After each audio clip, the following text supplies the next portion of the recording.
What it is, YouTube? Welcome to another episode of KJ Sports Talk, where we talk sports.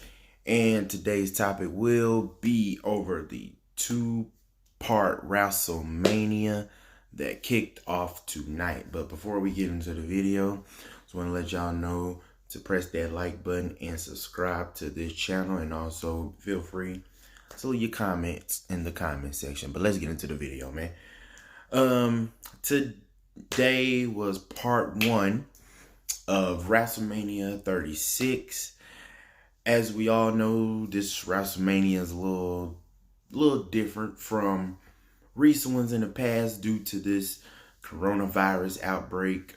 They had to make this a 2-night deal, and instead of having it in the big, humongous football stadiums that we know it being, they had to put it in the Performance Center in Florida, which with no fans. So I was very anxious to see how they did this show. And tonight kicked off part one of the two-part WrestleMania. So let's get into the card. First match was the Kabuki Warriors versus Alexa Bliss and Nikki Cross for the women's tag team titles that Nikki Cross and Bliss actually won. I hope that now that the titles have changed hands, I would hope that those titles get defended a little bit more than what they was. Because let me be honest with you. Before tonight, I really don't even remember the last time those damn titles was even defended. And I just don't remember. Like, the title's been around the Kabuki Warriors waist for probably damn near a year, and I honestly before tonight cannot remember their last defense. So hopefully the titles will get defended more now that there's new champions. After that, you had the Sami Zayn versus Daniel Bryan for the Intercontinental title that Sami Zayn ended up winning and keeping his title due to the outside interference, of course, of Cesaro and Shinsuke. I will say, though, I'm glad that they finally gave Sami a run with a title because it's been too long overdue. I hate that it had to be with this stable that they just, from out of nowhere, put together because they don't know what to do with all the stars. That's one thing I noticed about WWE. Vince, stop. Just because you don't know what to do with certain superstars, don't just be like, well, I guess I'm gonna make them a stable or tag team because I don't know what to do with them individually. Stop doing that. It's not always gonna work out because this stable is not working out. It's not. You got two superstars who can be main eventers in my eyes, and Shinsuke and Cesaro on one stable. Makes no sense. So, but Sami Zayn did end up regaining his title, and honestly, I do hope he has a long run with the title. Like I said, he's way overdue with a title run since he came in the WWE or came on the main roster. After that, you had the Shayna Baszler versus Becky Lynch for the Raw Women's Tag match. Raw Women's Tag title. Sorry. The outcome of this match really came as a shock to me because when you look at the build-up of it, Shayna was dominating Becky. I mean, dominating. She actually bit the back of Becky's neck, a chunk out of the back of her neck, like she was dominating the rivalry until the match. The match was all right. I really feel, because I'm noticing lately that a lot of Shayna's matches, since she's moved up to the main roster, they're not as exciting as her matches were back in NXT. Starting to notice that a lot of her matches since she came up on the main roster are kind of like just dull matches. Like the fans are not into it. It's just a big difference than what it was when she was in NXT. So hopefully they improve Shayna's character and make her matches a little more exciting than what they are now. But we'll just have to wait and see. After that, you had the ladder match for the SmackDown tag team titles, which I thought, which is what they advertised, was going to be a triple threat tag team match. But it really just ended up being a triple threat match where they had one person from each team just competing in a triple threat match.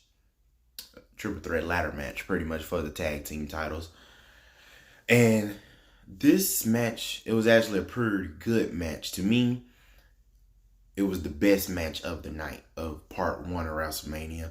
Especially when you have Kofi Kingston, Jey Uso, and we all know what John Morrison can do. So just imagine what happens when you put ladders around him.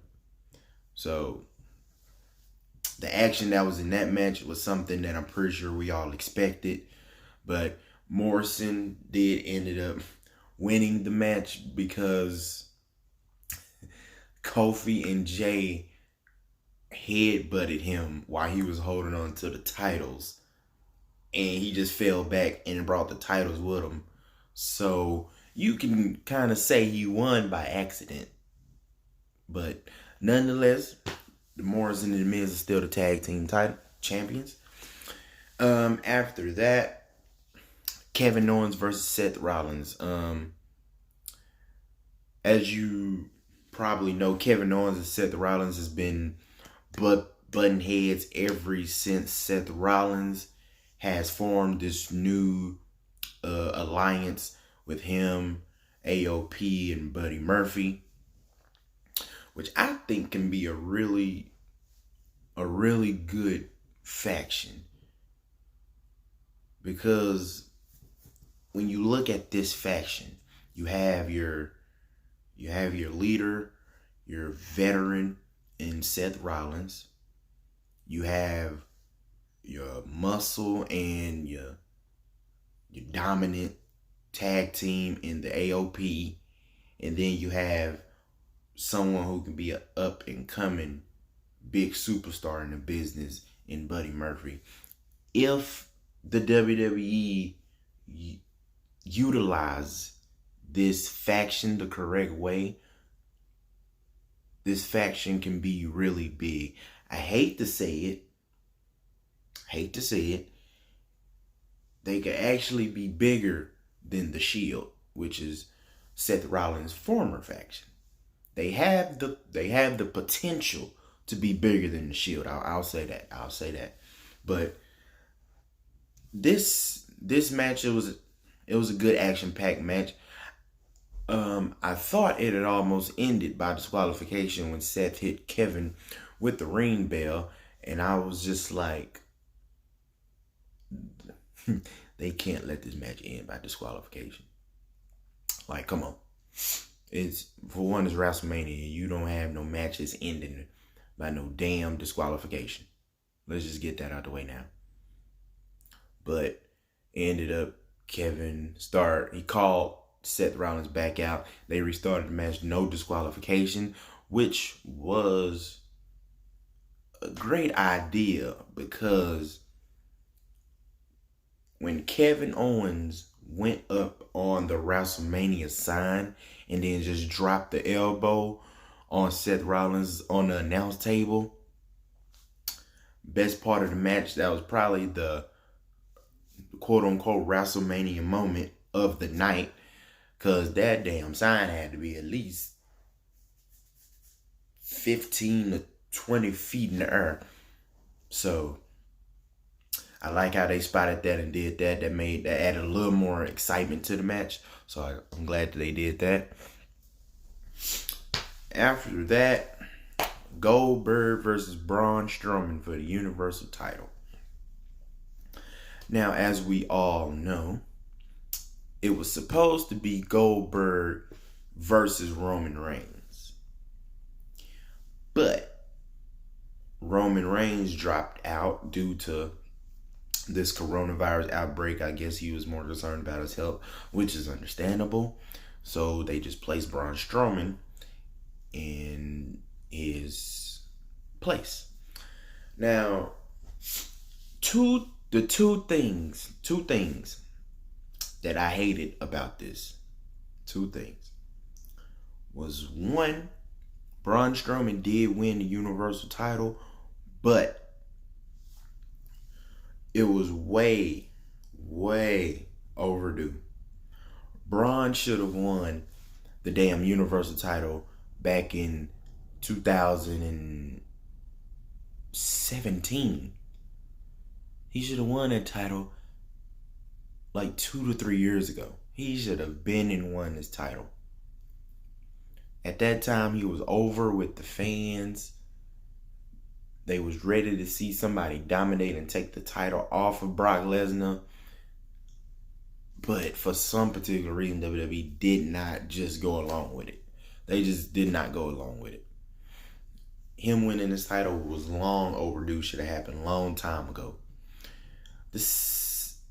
And knowing that Braun won this title in Roman Reigns' place, to me, this is really just saying right now, just because Roman wasn't here, we're going to give you the title, but you're going to drop it to Roman Reigns as soon as possible. Like, first chance he get, you're going to drop the title to Roman Reigns. So instead of giving Braun a long run with the title, which he damn deserves, I know for a fact, y'all are going to take the title off of Braun and give it to Roman Reigns.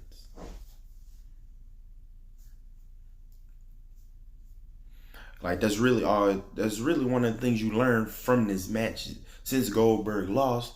So we already know, so Roman Reigns was set to win the match. But he didn't want to do it because he's worried about his health. So y'all put Braun in there. Braun wins, which was long overdue. But right now, you're just a spot filler. That's pretty much what to me is what they saying to Braun. You just a spot filler right now.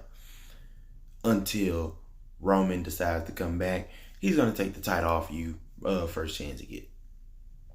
Second thing, y'all put all this thought and time into this dream match of Roman Reigns versus Goldberg. Now look what happened. Y'all took the title off of Bray Wyatt to set up this match that did not even happen.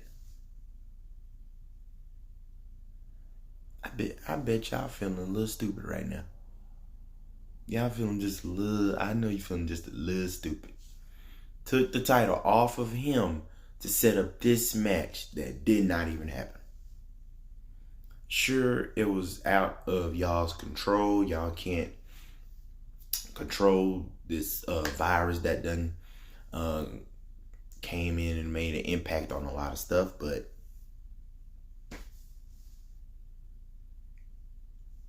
it was y'all's move, WWE, that shouldn't even took place in the first place. y'all could have had Goldberg versus Roman Reigns without the title. Like, why did you even need the Universal title in that? You didn't even need it. So y'all took the title off of Bray Wyatt, who was and still is, to me, the hottest thing in WWE right now. Just to set up a match that did not even happen.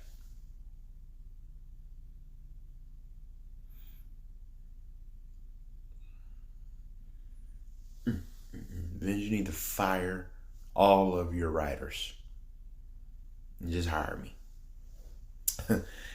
And the main event of WrestleMania Part 1 was the Undertaker versus AJ Styles in a boneyard match. And I, for one, was very anxious to see what in the blue hell was a boneyard match supposed to be about. Because this is the first time we've ever heard of a boneyard match. So I was confused when I first heard about it. But after watching this match, it kind of looked more like a movie scene other than a wrestling match. They had it in, I guess it was a graveyard, but it was an abandoned house in the same scene, so I don't know. So they had it in a graveyard, and the purpose of the match was to pretty much to bury your opponent. So we have had a buried alive match. To my count, WWE's had at least 3 or 4 buried alive matches. So if this match, to win this match, you pretty much just had to bury your opponent. Why not just call it a buried alive match?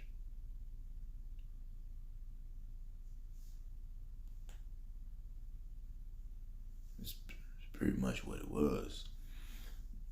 I mean, okay. But one thing I was happy to see the Undertaker coming out as the American Badass. If y'all don't know, that's the Taker that came out with bandana tied around his head, sunglasses, coming out on a motorcycle, coming out to some rock music, not the little slow funeral home music that y'all used to him coming out to. He came out as the American Badass Taker, which would have been way better, honestly, if they were in a stadium full of people. The crowd would have went crazy if he came out like that in front of a crowd of people. But all in all, the match was okay. Of course, you could have expected some interference. We all know AJ Styles wasn't going to beat the Undertaker clean or without any help from his goons that he got. But it's WrestleMania. We all know how Undertaker is around this WrestleMania time. Pretty much unstoppable. Unless you ask Brock Lesnar and Roman Reigns. But this is not what this is about. But Undertaker did ended up winning the match. So after every WrestleMania, it's always the question is whether Taker is going to retire or is he going to come back for one more WrestleMania. My bet is he'll do at least 2 more WrestleManias, because I think we all want to see The Fiend Bray Wyatt versus The Undertaker. And Some people want to see Sting versus The Undertaker. Me personally, I don't want to see that match. Both of them are in their 50s. I feel like that match is going to be so damn slow and so damn just not good. I don't want to see that match. But The Fiend versus Taker, I'm all for that match. So let's do it. But that was pretty much part 1 of WrestleMania 36. Tomorrow will be part 2. And tomorrow also features a couple good matches that I am the most excited to see. First off, you're going to start with the fatal 5-way elimination match for the Women's SmackDown title. You got Bayley versus Sasha versus Tamina versus Naomi and versus the Southern Belle, Lacey.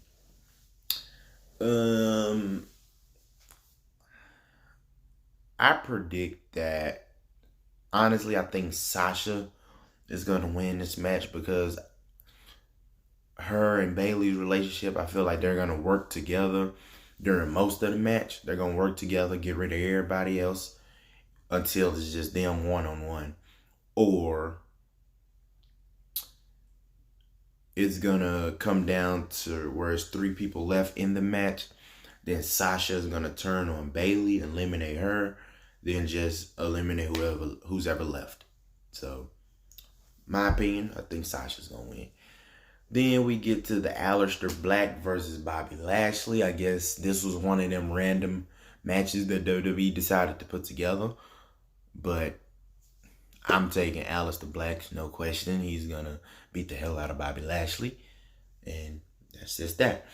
You also got Edge versus Randy Orton in a last man standing match. I love this match because it is so much, because of the story behind the match. It's so much history between Randy Orton and Edge, former tag team champions. It's like a lot of history there. So it just builds a great story for this match to take place. And then we all know Randy is gonna make everything personal. So the fact that he RKO'd Edge's wife just makes it even better. Like, it's pure Randy Orton. I hate to say it, but like Randy has his times where he's RKO'd plenty of women. And hey, I hate to say it, but we all love it.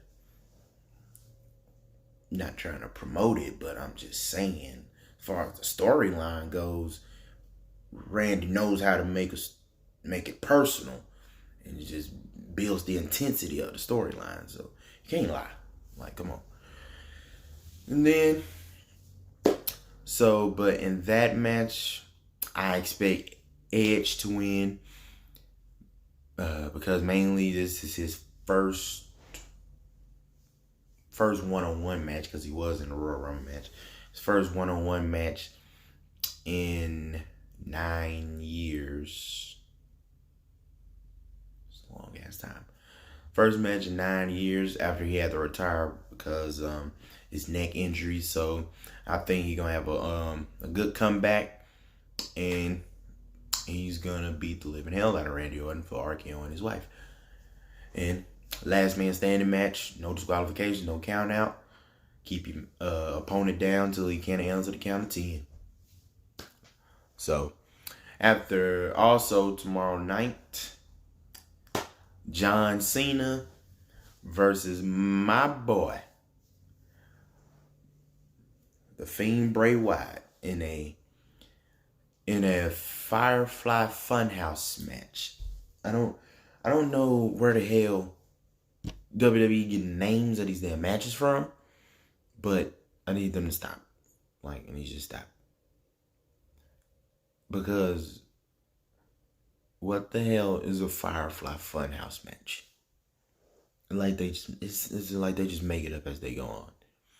Now, this is kind of reminded me of a match that Bray had against Randy Orton back in the day called the House of Horrors match. House of Horrors match, Firefly Funhouse match. But that match did not live up to the standard whatsoever. A House of Horrors match. So when I hear that, I'm thinking a house that is going to scare the living hell out of me. It's going to scare the living hell out of the opponent. And some random creatures is going to pop out of something better than what they did. It was just an old ass abandoned house. And that's pretty much it. So hopefully they do a little better with this Firefly Funhouse match. But we gotta see how that pan out. I predict Bray to come out on top for 2 reasons. One, y'all have to avenge him for making him lose the title to Goldberg just to set up a match that didn't happen. Let me remind you of that again. Y'all gotta give my boy some revenge off of that. Crap. Just put it like that. And then WrestleMania 30, Bray Wyatt went one-on-one with John Cena, which Bray Wyatt, of course, lost, which still to this day makes no sense because Bray Wyatt was the up-and-coming superstar, and you got John, who's the veteran, but John had nothing to gain with him winning that match back then. He had nothing to gain if he won, really nothing to lose if he had lost. Bray had a lot to gain and a lot to lose in that match. So, because of that and what they did to Bray versus Goldberg, I'm pretty sure Bray is going to win this match so he can get that momentum back on his side. And let me say, Bray Wyatt, to me right now, shoots the best promos. Like, if anybody watched SmackDown this past Friday when John Cena was making his little announcement, whatever he was saying, and then to have the Firefly Funhouse puppet just popping up from each side of the ring, then the Fiend appear on the stage, then Bray comes behind him. Like, Bray is just the best character in the WWE right now. I'm sorry. He's the best character. So, I predict that Bray Wyatt is going to win that match. Hopefully, they do right by him and he will win that match. Because again, John has nothing to gain. He's a part-timer. He's rarely here. So he has nothing to gain if he wins. Another match taking place tomorrow night will be Charlotte going one-on-one with the NXT Women's Champion Rhea Ripley. And I personally think that Charlotte is going to win, only because I'm pretty sure if she lost the match, she would have to go back to either Raw or SmackDown. But when you think about it, it's really nothing left for her to do on Raw or SmackDown. I mean, she's I think 10-time women's champion. And that's holding the Raw Championship and the SmackDown Championship. There's really nothing else for her to prove on those shows. So I think it's best she goes back to NXT and pretty much just start fresh and challenge the up-and-coming women wrestlers, because she's done it all when it comes to SmackDown and Raw. There's nothing else she can do. It's nothing else. And then I'm pretty sure what's going to be the main event of the night. Brock Lesnar versus Drew McIntyre. As much as I love Brock Lesnar, I want and I think Drew McIntyre is going to win this match. Because I know I've talked about how Braun Strowman winning the title is way overdue. Sami Zayn is way overdue. If anybody is way overdue for a heavyweight championship, it is Drew McIntyre. Ever since he came in the WWE in 2009, he should have been world champion. He left for a little while. We all know he went to Impact, formerly known as TNA, for a little while. He came back to NXT. He won the NXT championship. I don't think his reign lasted that long. So then he hopped up to the main event roster, to the main roster. And until now, he has not won the world championship. Drew McIntyre has everything you can want in a top guy. He has the look, in-ring ability, charisma. He just has it all. So if anybody is long overdue for a championship reign, damn it, it is Drew McIntyre. And I hope he gets that opportunity tomorrow night versus Brock Lesnar. Now, we all know probably if Brock loses, he's probably going to go on a little hiatus for the next 2 to 3 months, come back, win the title. That's how it's been since he came back into the WWE in 2012. So, which is fine, but they have to give other people chance to hold the title who are actually there every week. Like, we'll see, like, Brock would defend the title at one pay-per-view. Probably won't even see him until the next pay-per-view. So they have to get someone with the title who's like more consistent with their appearance on the show, which we all know Drew McIntyre is there damn near every week. So I hope that Drew McIntyre wins. I think he will win, especially how he eliminated Brock Lesnar in the Royal Rumble match when Brock was just dominating. And he just came in and eliminated Brock like it was nothing.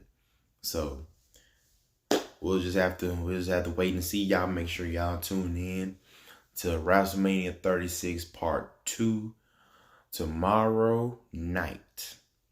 And I will be doing a video reacting and reviewing to tomorrow night's results of WrestleMania Part 2. So y'all stay tuned for that. But that's pretty much it, man. Y'all make sure y'all hit that subscribe button, hit that like button, and I will see y'all on the next video. Peace.